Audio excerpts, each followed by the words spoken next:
प्रस्तुत है श्रीमद् भगवत गीता के अध्याय 1 का पहला श्लोक।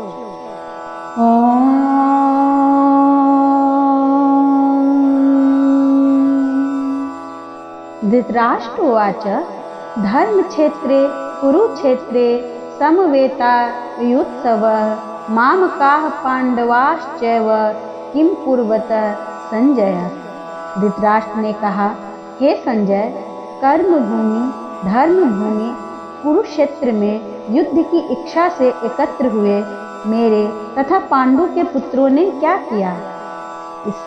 इस श्लोक का तात्पर्य इस प्रकार है। भगवद गीता एक बहुपठित आस्तिक विज्ञान है जो गीता महात्म्य में सार रूप में दिया हुआ है। इसमें यह उल्लेख है कि मनुष्य को चाहिए कि वह श्री कृष्ण के भक्त की सहायता से संवीक्षण करते हुए श्री भगवद गीता का अध्ययन करे और स्वार्थ प्रेरित व्याख्याओं के बिना उसे समझने का प्रयास करे। अर्जुन ने जिस प्रकार से साक्षात भगवान श्री कृष्ण से गीता सुनी और उसका उपदेश ग्रहण किया, उस प्रकार की स्पष्ट अनुभूति का उदाहरण भगवत गीता में ही है। यदि उसी गुरु का परंपरा से निजी स्वार्थ से प्रेरित हुए बिना किसी को भगवत गीता समझने का सौभाग्य प्राप्त हो, तो वह समस्त वैदिक ज्ञान तथा विश्व के समस्त शास्त्रों के अध्ययन को पीछे छोड़ देता है।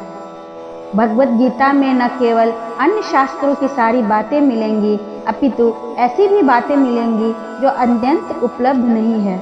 यही गीता का विशिष्ट मानदंड है।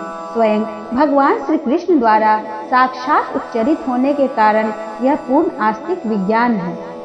महाभारत में वर्णित धृतराष्ट्र तथा संजय की वार्ताएं इस महान दर्शन के मूल सिद्धांत का कार्य करती हैं। माना जाता है कि इस दर्शन की प्रस्तुति कुरुक्षेत्र के युद्ध स्थल में हुई, जो वैदिक युग से पवित्र तीर्थ स्थल रहा है। इसका प्रवचन भगवान द्वारा मानव जाति के पथ प्रदर्शन हेतु तब किया गया जब इस लोक में स्वयं उपस्थित थे। धर्म क्षेत्र शब्द सार्थक है, क्योंकि कुरुक्षेत्र के युद्ध स्थल में अर्जुन के पक्ष में श्री भगवान स्वयं उपस्थित थे। कौरवों के पिता धृतराष्ट्र अपने पुत्रों की विजय की संभावना के विषय में अत्यंत संदिग्ध थे।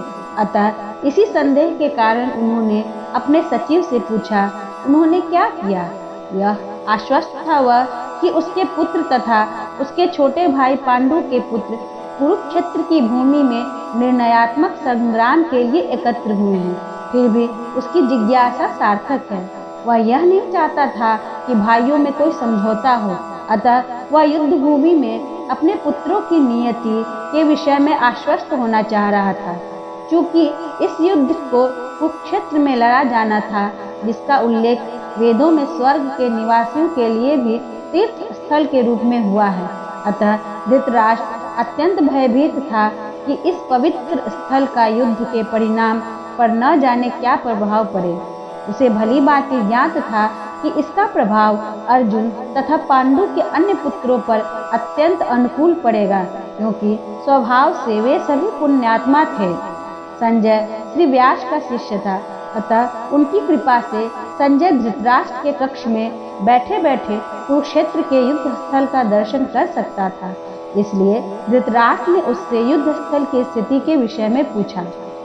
पांडव तथा धृतराष्ट्र के पुत्र दोनों ही एक वंश से संबंधित थे, किंतु यहाँ पर धृतराष्ट्र के वाक्य में उनके मनोभाव प्रकट होते हैं। उसने जानबूझकर अपने पुत्रों को कुरु कहा और पांडु के पुत्रों को वंश उत्तराधिकार से विलग कर दिया। इस तरह पांडु के पुत्रों अर्थात अपने भतीजों के साथ धृतराष्ट्र की विशिष्ट मनः स्थिति समझी जा सकती है। जिस प्रकार धान के खेत में अवांछित पौधों को उखाड़ दिया जाता है, उसी प्रकार इस कथा के आरंभ में ही ऐसी आशा की जाती है कि जहाँ के धर्म पिता श्री कृष्ण की उपस्थित हो, वहाँ कुरुक्षेत्र रूपी खेत में दुर्योधन आदि धृतराष्ट्र के पुत्र रूपी अवांछित पौधों को समूल नष्ट करके युधिष्ठिर आदि नितांत धार्मिक पुरुषों की स्थापना की जाएगी। यहाँ धर्म क्षेत्र तथा कुरुक्षेत्र शब्दों की उनकी ऐतिहासिक तथा वैदिक महत्ता के अतिरिक्त यही सार्थकता है।